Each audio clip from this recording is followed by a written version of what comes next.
قدم السماء توقد يتلوك أنت الرحمن الرحیم۔ آج میں ایسے امر کی طرف توجہ دلانا چاہتا ہوں جس کے بارے میں سمجھتا ہوں کہ بہت ضروری ہے اس کی آگاہی، لوگ اس پر عمل کریں۔ وہ بات یہ ہے، امر یہ ہے کہ باپ کے مرنے کے فوراً بعد جائیداد کو تقسیم کر دینا چاہیے۔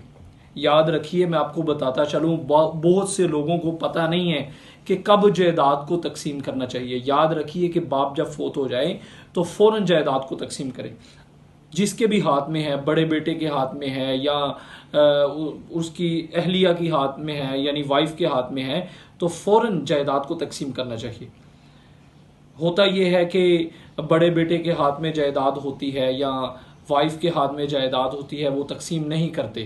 اور جو چھوٹے بیٹے ہوتے ہیں یا جن تک وہ وراثت چلنی ہے، یعنی جن کا حصہ ہے اس وراثت کے اندر، ان کو نہیں ملتی، تو پھر جو تقسیم کرنے والے ہیں، یعنی جن کے ہاتھ میں جائیداد ہے، جو با اختیار ہیں اس معاملے کے بارے میں، وہ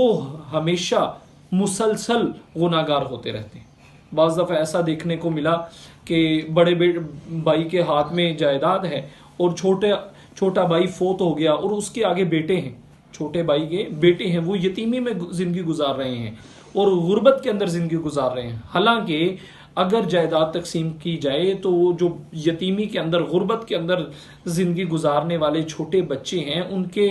اچھی خاصی جائیداد اور اچھا خاصا جو ہے مال اسباب ان کے حصوں میں آ رہا ہوتا ہے۔ میں خود پرسنلی طور پر ایک آدمی کو جانتا ہوں کہ وہ بیچارہ مسجد کا امام ہے اور انتہائی غربت کی زندگی گزار رہے ہیں، لیکن اگر اس کے تائے صحیح تقسیم کریں جائیداد کی تو وہ اس کے حصے میں کروڑوں سے زیادہ کا وہ مالیت اس کے حصے میں آتی ہے، بہت زرعی زمین اس کے حصے میں آتی ہے۔ اس لیے یاد رکھیے، میں عرض یہ کرنا چاہ رہا ہوں کہ باپ کے مرنے کے فوراً بعد جائیداد تقسیم کرے، اگر نہیں کی تو گناہگار ہوں گے۔ اور جو ہے بعض دفعہ بہنیں ہوتی ہیں، وہ غربت کے اندر زندگی گزار رہی ہوتی ہیں، ان بہنوں کی اولادیں مزدوریاں کر رہی ہوتی ہیں، حالانکہ بہن کے حصے کے اندر اچھی خاصی جائیداد آ رہی ہوتی، تو یہ پھر ان لوگوں کی جو غربت کے اندر زندگی گزارتے ہیں، جو حقدار ہوتے ہیں، ان کی بد دعائیں بھی لگ جاتی ہیں۔ تو اس لیے باپ کے مرنے کے فوراً بعد ایک تو جائیداد تقسیم کرے۔ دوسرا مسئلہ یہ میں بتانا چاہتا ہوں کہ اگر باپ نے اپنی زندگی میں بڑے بیٹے کے نام کوئی جائیداد، کوئی پراپرٹی، کوئی پلاٹ، کوئی فیکٹری کر دی، اب اس کا کیا حکم ہے؟ اس کا حکم یہ ہے کہ اگر تو باپ نے ساری اولاد کے سامنے، یعنی جو سارے ورثاء ہیں، ان سب کے سامنے یہ اس کو اختیار دے دیا، اس کو پورا ہولڈ دے دیا اور یہ کہہ دیا کہ یہ میں نے تجھے ہی دے دی ہے، تیرے نام لگوا دی ہے، اس فیکٹری کے اندر یا اس پلاٹ کے اندر کسی دوسرے کا حصہ نہیں، پھر تو وہ بڑا بیٹا یا اگر کسی جو چھوٹے بیٹے کے یا اپنے وائف کے نام ایسے اس انداز سے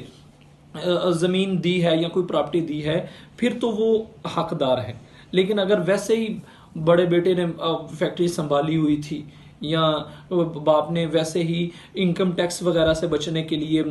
جو دیگر ٹیکس ہیں ان سے بچنے کے لیے وائف کے نام کروائی تھی یا بڑے بیٹے کے نام کوئی جائیداد کروا دی تھی، تو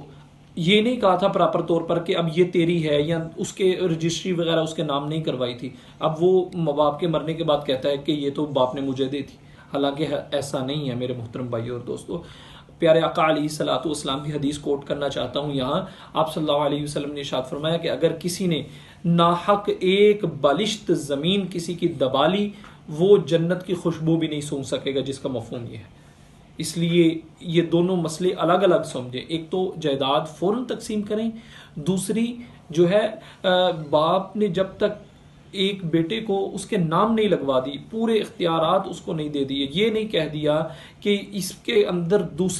دوسرے کسی کا حق نہیں ہے، اس وقت تک بڑا بیٹا یا وہ فوت ہونے والی کی اہلیہ یہ نہ سمجھے کہ یہ ساری جائیداد میری ہے۔